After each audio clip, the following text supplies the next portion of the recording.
Water for the people. Think about this.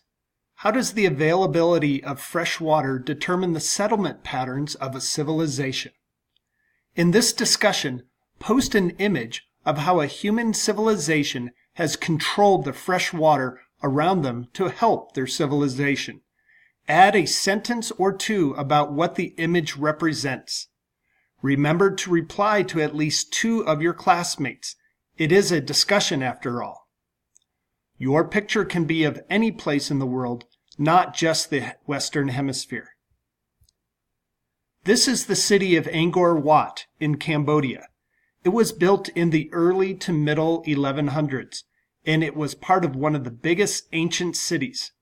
I think they created a moat-like structure around the city for protection and as a source for fresh water. Rubric: Post, picture and description equals 10 points. Replies, each 5 points. There should be 2 replies.